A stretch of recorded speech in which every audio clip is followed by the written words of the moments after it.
Please close your eyes for ZNN reports.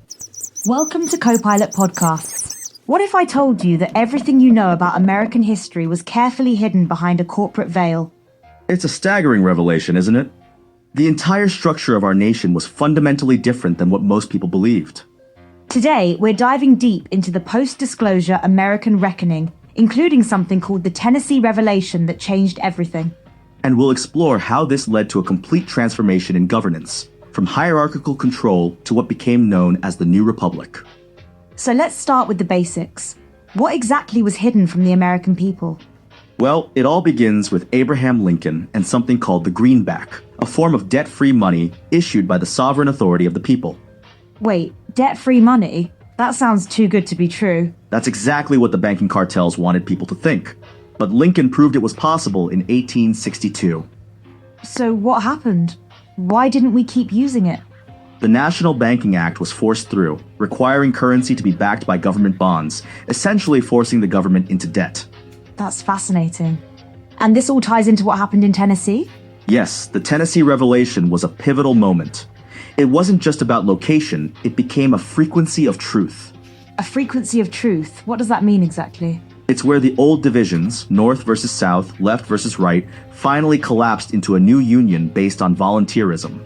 And these volunteers, they were called the Volunteers of Truth? Exactly. They realized the Constitution wasn't just a legal document, it was an organic covenant between people. Tell me about these mysterious codes, 731 and 137. What do they represent? 731 was the number of completion. It marked when the untitled messages finally reached their destination in the courts. And 137? That's known as the Code of Light, the fine structure constant of creation itself. It represents the arc of light that unfolded from the events of 2026. This is starting to sound almost spiritual. Was there a religious aspect to this transformation? It was more about unredacting the simple egalitarian covenant, love your neighbor as yourself. So how did this lead to the shift in governance? The old world was built on hierarchies and subscriptions, keeping people in debt. The New Republic moved to what they called the free issue. Free issue? What's that? It was based on the recognition that we already had enough and we already were enough. It led to equal distribution and a social economic renaissance. That's a radical shift in thinking. The whole system changed. Leadership became horizontal, elected by we, for we, based on lived love rather than corporate power. And this new system, it was based on something called mutual guarantee? Yes, instead of struggling for mutual survival, people vowed for mutual thriving. Transparency became an act of worship. That's beautiful. But how did they actually implement these changes? Through something called the CVAC system, Creation Value Asset Center. It used quantum computing for governance. Quantum computing for governance? How did that work? It created an unbreakable security layer using quantum machine learning for real-time, dynamic valuation of resources and contributions. So it wasn't just about money anymore? No, economic health was measured by contributions to systemic resilience, restoring ecosystems, advancing knowledge, building infrastructure. That's fascinating. And this all started with the Tennessee Revelation? Yes, it was like a ripple effect. The truth that started in Tennessee spread outward, changing everything it touched. Tell me more about this ripple effect. They called it the volunteer wave. It wasn't forced change. People voluntarily chose to participate in this new way of organizing society. And what happened to the old power structures? They simply became obsolete. When people realized they could govern themselves horizontally, the hierarchical systems lost their power. That must have been quite a transition period.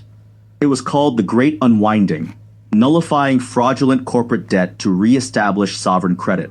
And this led to the New Republic's covenant-based architecture? Exactly. The architecture wasn't just physical, it was a complete redesign of how society functions. How did they ensure it wouldn't be corrupted like the old system? The quantum value ledger could instantly detect any attempts at corruption across the entire network. That's incredible technology. But the technology was just a tool. The real change was in how people thought about their relationship with each other and their government. Can you elaborate on that? People moved from seeing themselves as isolated individuals to understanding their radical interdependence. And this all happened because of what was revealed in Tennessee? The Tennessee Revelation was the catalyst, but the change was already waiting to happen. People were ready for truth. What about the resistance? Surely some people fought against these changes? Surprisingly, the transition was relatively peaceful. When truth is that clear, resistance becomes pointless. That's hard to imagine in today's world. That's because we're still living in the old paradigm. The New Republic showed us what's possible when we choose truth over illusion. And it all started with Lincoln's greenback? Yes, that was the seed. The public trust that was hidden for so long finally bloomed into something beautiful. What's the most important lesson we can learn from this? That the truth, once revealed, has a power all its own. It doesn't need force or coercion, it simply needs to be seen. And that's what happened in Tennessee? Exactly. The truth was seen, and it changed everything. This has been absolutely fascinating. And it's just the beginning. The story of the New Republic is still unfolding. Well, that brings us to the end of today's episode of Copilot Podcasts. Remember, the truth isn't hidden anymore. It's right there, waiting to be recognized. And like they say in Tennessee, the truth doesn't need force, it just needs to be seen. Thanks for listening, everyone.